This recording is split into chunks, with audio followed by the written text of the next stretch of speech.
오늘 본문에 나오는 라오디게아는 지금의 튀르키예 남서부에 위치한 고대 소아시아에 있었던 도시입니다. 이 라오디게아는 직무를 중심으로 한 공업이 발달했고 의료나 금융이 매우 발달한 그러한 도시였습니다. 이런 라오디게아에는 지리적으로 참으로 불리한 것이 있는데, 그것이 뭐냐면 강이나 호수가 없는 것입니다. 그래서 식수와 생활용수가 턱없이 많이 부족했던 것이죠. 그래서 북쪽으로 9km 위쪽에 있는 히에라폴리스에서 물을 받아와서 생활용수로 썼고, 또 아래쪽으로 16km 밑에서 골로새에서 물을 파이프로 연결해서 식수로 썼는데, 히에라폴리스에서 나오는 물은 온천수입니다. 그래서 석회질이 많아서 식수로 사용할 수가 없어가지고 그렇게 생활용수를 사용했고, 골로새에서 나오는 물은 차가운 물로 정통이 나여 있던 그러한 물입니다. 그것을 석관, 도관 이렇게 돌과 도자기로 만든 파이프로 연결해서 그렇게 식수와 생활용수를 사용했다고 합니다. 그런데 이 두 물이 연결해서 라오디게아에 오면은 물이 섞여가지고 미지근한 물이 되었다고 합니다. 예수님이 보시기에 이 라오디게아의 교회 성도들의 신앙이 이렇게 차지도 아니하고 뜨겁지도 아니한 이런 미지근한 물 같아 보였던 모양입니다. 그래서 예수님은 라오디게아 교회 성도들에게 15절을 통해서 말씀하고 계십니다. 표준 세번역으로 읽어드리면요, 나는 내 행위를 안다. 너는 차지도 않고 뜨겁지도 않다. 내가 차든지 뜨겁든지 하면 좋겠다라고 말씀하신 것입니다. 우리는 하나님이 늘 우리 곁에 계시기 때문에 우리의 어려움을 잘 아시고 우리를 도와주시는 분이라고 생각합니다. 그렇게 늘 우리의 곁에 계시는 분이기 때문에 우리가 신앙생활도 어떻게 하고 있는지도 적나라하게 하나님은 다 보고 계신다라는 것이죠. 올해 광역도 시도별로 평균 연봉이 가장 많은 것이 서울이 2위고 울산이 1위라고 합니다. 안 놀라시네요. 다 알고 계셨던 모양입니다. 울산은 우리나라 무역의 핵심 요충지이기도 하고, 특히 온산 산업단지는 석유 화학이나 수백여 개의 금속 가공 업체들이 있기 때문에 울산 본시보다 규모는 작지만 상대적으로 고용 기반이 안정적인 그러한 지역입니다. 그래서 다른 도시에 비해서 경제적으로 타격을 덜 받는 그러한 지역입니다. 오늘 말씀에 나오는 라오디게아 역시 무역의 요충지이고 의학과 무역, 금융의 중심지가 되는 매우 번성하고 풍요로운 그러한 도시였습니다. 예수님은 이 라오디게아 성도들이 왜 이렇게 형식적인 신앙생활을 하는지에 대해서 너무나 잘 알고 계셨습니다. 예수님은 17절을 통해서 말씀하십니다. 내가 말하기를 나는 부자라 부요하여 부족한 것이 없다 하나라고 말하는 겁니다. 라오디게아 사람들은 먹고 사는 것에 문제가 없었습니다. 형식적으로 교회에 나와서 예배는 드리지만 특별히 주님을 찾을 필요가 없다고 여겼기 때문이죠. 필요한 것이 있으면 사면 되고, 먹고 싶은 것이 있으면 사 먹으면 되고, 또 아프면 병원에 가면 되니까 말입니다. 라오디게아 성도들은 먹고 사는 것이 넉넉해지고 편안해질수록 스스로의 힘으로 살아낼 수 있다라고 여겼습니다. 어떤 어려움이 생겼을 때 자신의 힘으로 하다가 안 되면 그제서야 하나님은 찾았습니다. 그러나 그렇게 찾게 되는 하나님은 정말 진정하게 하나님을 믿는 것이 아니라 자신이 필요해서 찾게 되는 문제 해결을 위한 도구로서의 하나님을 찾았던 것이죠. 스스로 부자라 여기고 부요해서 부족할 것이 없다고 여기는 이들을 주님은 어떻게 보시는지 17절 중반부터 읽어보겠습니다. 내 공고한 것과 가련한 것과 가난한 것과 눈먼 것과 벌거벗은 것을 알지 못하는도다. 이 부분을 원어로 직역하여 보면은 너는 비참하고 불쌍하고 가난하고 눈멀고 벌거벗는 것을 알지 못하는도다 입니다.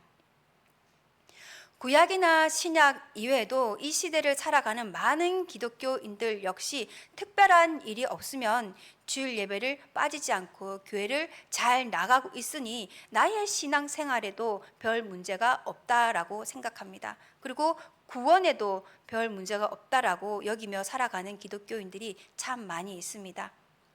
그리스도인들이 부족할 것 없이 풍요롭게 사는 것을 예수님이 문제 삼는 것은 아닙니다. 아브라함은 하나님께 복을 받아서 많은 재산을 가졌다고 했습니다. 다윗은 이스라엘의 왕이 되었습니다. 욥은 하나님 앞에 의롭고 큰 부자라 했습니다. 요셉은 애굽의 총리로서 부와 명예를 한꺼번에 거머쥔 사람이었죠. 그리고 신약의 니고데모와 아리마대 요셉 또한 재산이 많은 신자라는 표현으로 성경은 기록하고 있습니다. 그런데 예수님이 라오디게아 교회 성도들을 책망하신 이유는 물질을 많이 가진 것을 문제 삼는 것이 아니라 하나님께서 은혜로 주셨기 때문에 누리는 그 편안함, 풍요로움, 그러한 것들 때문에 하나님을 잊어버리고 자기 스스로가 문제 해결을 하는 왕으로서 살아가고 있는 것을 책망하시는 것이지요. 그래서 좋은 옷을 입었지만 영적으로는 얼마나 헐벗은 모습인지 스스로 알지 못하는 것을 문제 삼고 계시는 것입니다. 너희들이 눈이 멀어서 벌거벗은 것을 보지 못하는도다라고 책망하시면서 예수님은 이 라오디게아 교회 성도들을 너무나 사랑하기 때문에 또 우리들을 너무나 사랑하기 때문에 그렇게 살아가게 되거든 앞으로 어떻게 살아가야 하는지에 대한 방법도 구체적으로 알려주고 계십니다. 18절 한번 읽어보겠습니다. 18절 내가 너를 권하노니 내게서 불로 연단한 금을 사서 부요하게 하고 흰 옷을 사서 입어 벌거벗은 수치를 보이지 않게 하고 안약을 사서 눈에 발라보게 하라 이렇게 말씀하고 있습니다. 첫 번째로 내게서 불로 연단한 금을 사서 부요하게 하라고 하시는데 이 말씀은 물질적인 부요가 아니라 주님께서 주시는 참된 영적인 부요함을 말합니다. 영적으로 부요하다는 말은 우리 주 예수 그리스도를 믿는 믿음 안에서 그 믿음 안에 자신의 욕망이나 정욕을 제거하라는 것입니다. 하나님을 믿는다 하는 그 믿음이 자신이 원하는 것을 이루기 위한 도구로서 하나님을 믿는다 하지 말라는 것입니다. 자신의 정욕이나 욕망을 이루어 줄 것을 믿는 믿음은 사실 하나님께서 그의 아들 독생자 예수 그리스도를 이 땅에 보내주시고 십자가에 못 박혀 죽으신 것과 우리의 구원과는 아무런 상관이 없기 때문입니다. 우리가 구해야 할 것은 나의 정욕과 욕심, 원하고 바라는 것을 이루기 위해서 하나님의 이름을 부르며 믿는다 할 것이 아니라 주님의 나를 향하신 뜻이 무엇인가를 위해서 기도하며 알아가야 한다라는 것입니다. 하나님은 내가 이 세상을 어떻게 살아가기를 바라실까? 지금 내 앞에 있는 이 문제에 대해서 하나님은 내가 어떤 결정을 하며 나아가기를 바라실까? 하나님은 나의 가족에게, 남편에게, 아내에게 어떻게 대하기를 바라실까? 주님께서 나에게 주신 자녀를 어떻게 바라보며 어떻게 다가가며 어떻게 말하며 그 아이를 위해서 무엇을 위해서 기도할 것인가를 위해서 하나님은 기도하고 또 하나님이 주시는 뜻대로 살아내 주기를 바라시는 것이죠. 자기 중심, 자기 위주의 기도가 아닌 하나님이 내가 아버지의 자녀로서 어떻게 살았으면 좋겠는지를 물어보면서 하나님의 뜻을 알 수 있도록 잠잠히 묵상하고 기도하는 시간을 오늘 이 시간 가지실 수 있기를 바랍니다. 그래서 우리의 육신이 좋은 집, 좋은 옷 입는 그런 물질적 부요함이 아니라 우리의 삶이 하나님 아버지로부터 오는 영적인 부요함, 참된 풍요, 참된 부요함을 누리며 살아가는 저와 여러분이 다 되실 수 있기를 소원합니다.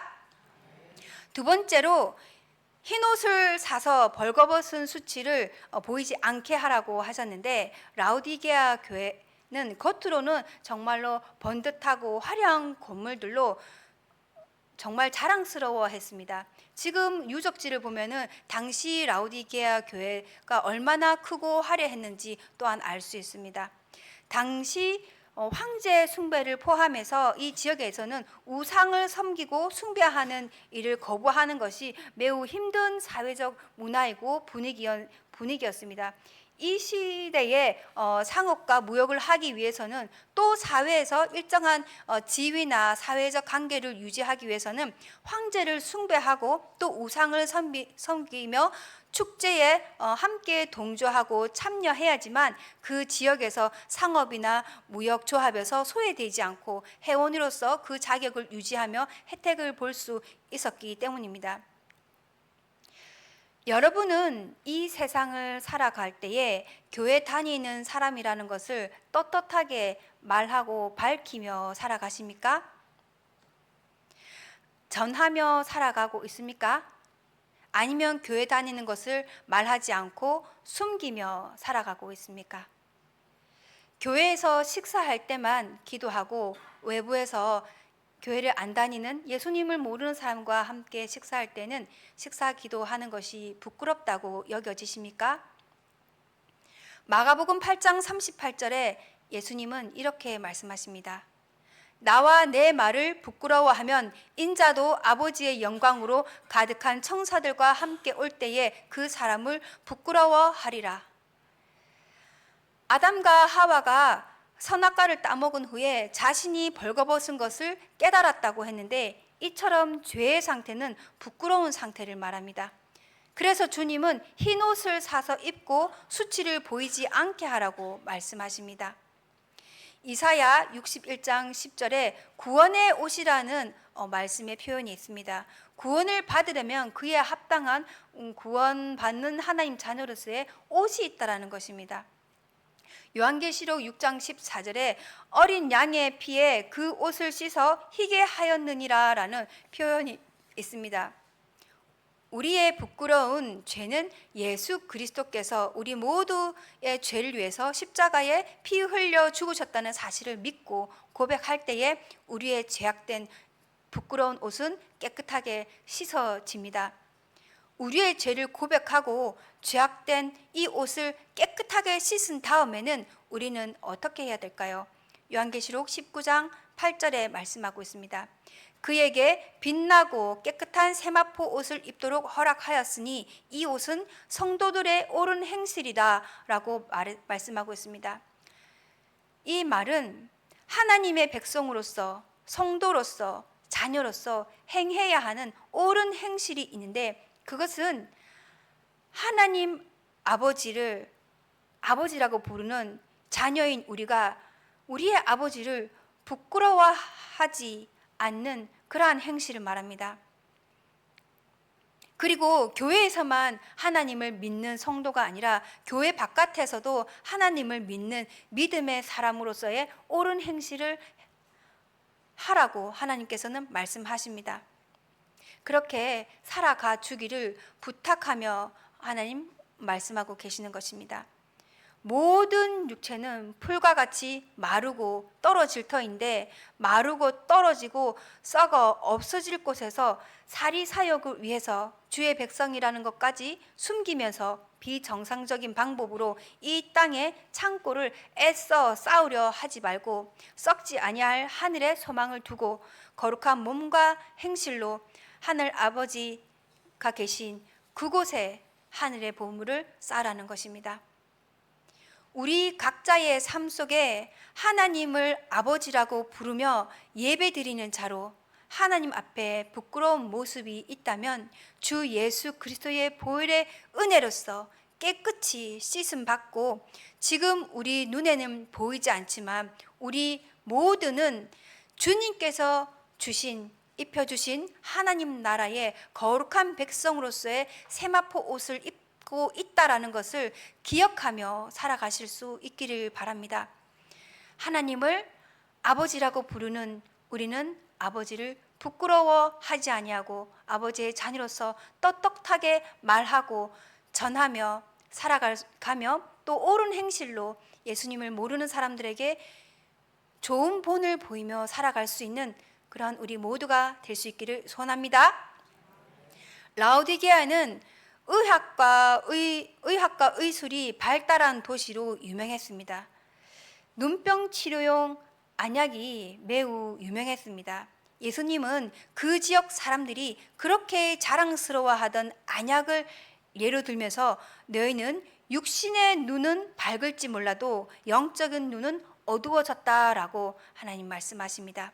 그러면서 17절에 너는 가련하고 가난하고 눈이 멀었다라고 말씀하시면서 지금 자기 모습을 제대로 보지 못하고 육신의 눈으로 보이는 것만 바쁘게 쫓아 살아가느라 진작 자신의 영은 어느 정도의 상태에 놓여 있는지 알지 못하는 것을 문제로 삼고 있습니다. 로마서 1장 22절에 우리는 스스로 지혜 있다 하나 어리석게 되었다라고 말씀하고 있습니다. 그리고 이사야 53장 6절에서 우리는 다 양같이 그릇 행하여 각기 제 길로 갔다고 말씀하고 있습니다. 우리는 자주 자신의 생각이 지혜롭고 옳다고 판단하며 말을 합니다. 그러나 주님 보시기에 우리는 각자 모두가 다 스스로 지혜롭고 올바른 결정을 하면서 모두가 다 자기가 가고 싶어 하는 대로 각자 가고 있는 것을 말합니다. 모두가 다 잘못된 길로 가고 있다. 그릇된 길로 가고 있다라고 말씀하십니다. 자신이 옳다고 생각하고 선택한 그 길이 주님의 눈에는 잘못된 길이요 어리석은 결정이고 썩어지지 아니할 그러한 하나님의 영광과 바꾸는 선택을 할 때가 많다라는 것입니다. 그리고 요한복음 9장에 예수님의 맹인을 치료하는 장면이 나옵니다. 거기서 예수님이 제자들에게 보지 못하는 자들은 보게 하고 보는 자들은 맹인이 되게 하려 한다 하는 장면이 있습니다. 이 말을 들은 제자들이 예수님의 말귀를 못 알아듣고 뭐라고 하느냐면 우리도 맹인인가? 이렇게 말합니다. 그러니까 예수님이 뭐라고 말씀하시냐면 너희가 맹인이 되었더라면 죄가 없으려니와 본다고 하니 너희 죄가 그대로 있다라고 말씀하십니다. 이 말은 자신이 얼마나 죄인인가를 보지 못하겠으면 하나님께 내 죄를 보게 해달라고 알게 해달라고 나의 모든 죄를 알게 해주셔서 주님께 고백하게 해달라고 그래서 그렇게 하면은 주님께서 우리의 모든 잘못을 듣고 용서해 주시며 우리의 모든 죄를 사하여 주신다라는 것입니다. 그러나 자신이 죄인인지 보지 못하면 그래서 나는 지은 죄가 없다라고 한다면 자기의 죄는 그대로 있게 되는 것이지요. 이렇게 눈이 어두워서 제대로 자기 자신을 볼 수 없는 우리들을 위해서 하나님은 시편 119편 18절 말씀을 통해서 우리에게 말씀해 주십니다. 다 같이 읽어보시겠습니다. 시작. 내 눈을 열어 주의 율법에서 놀라운 것을 보게 하소서. 할렐루야. 시편 말씀으로 기도하실 수 있기를 바랍니다. 하나님의 말씀의 안약을 우리에게 넣어야 할 때입니다. 우리의 눈에 하나님의 말씀을 넣으면 제일 먼저 내 자신이 얼마나 제 마음대로 살아가고 있는지 알 수가 있습니다. 내가 얼마나 죄인인지 보게 됩니다. 우리가 고개를 들고 있을 때는 무엇이 보입니까? 앞에 있는 사람이 보입니다. 옆에 있는 사람이 보입니다.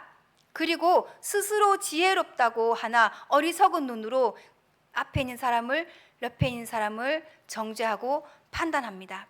그러면 고개를 숙이면 무엇이 보입니까? 내가 보입니다. 스스로 잘 산다고 우리는 생각하며 살아갑니다. 그러나 하나님 보시기에 나의 영적인 모습은 어떤 모습일까요? 우리가 하나님의 말씀의 안약을 눈에 넣을 수 있기를 바랍니다. 그러면 눈에서 눈물이 납니다. 그러면 그 눈물이 우리의 어둡던 영을 뜨이게 치료하여 주실 것입니다.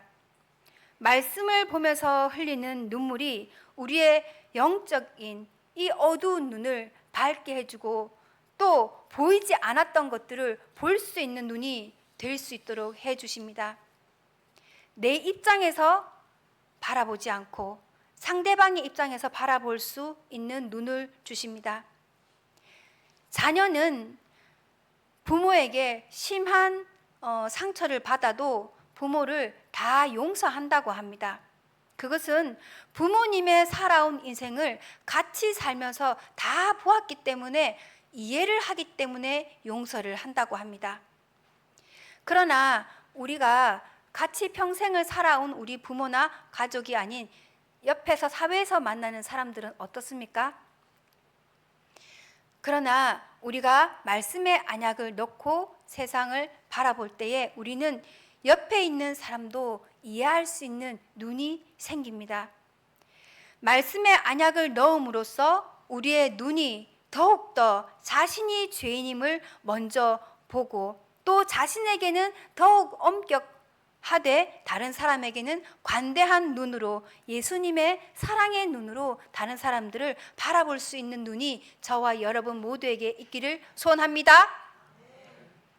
그리고 예수님은 16절에서 말씀하십니다. 내가 이렇게 미지근하여 뜨겁지도 아니하고 차지도 아니하니 내 입에서 너를 토하여 버리리라 라고 말씀하십니다. 그리고 21절에서 이렇게 말씀하십니다.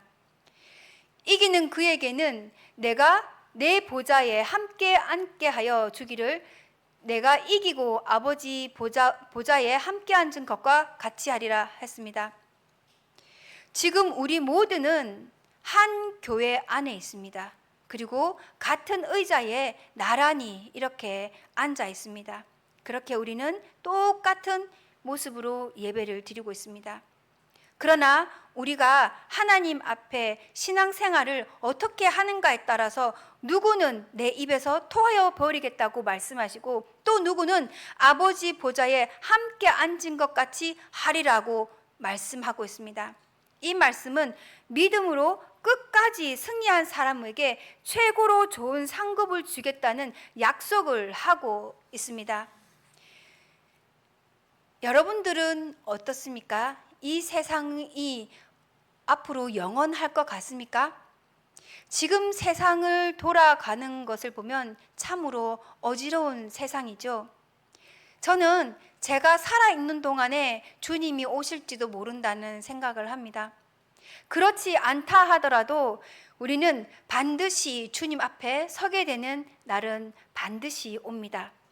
이 시간 이후에 우리 각자의 마음에 하나님 앞에 작은 믿음의 다짐들이 우리 가슴 가운데 일어나기를 소원합니다. 기왕 신앙생활 하는 거 차든지 뜨겁든지 확실한 믿음 가지고 승리하여서 아버지 보좌에 함께 앉은 것과 같은 주님께서 주시는 최고의 상급을 모두 받아 누리는 저와 여러분 모두가 될 수 있기를 소원합니다.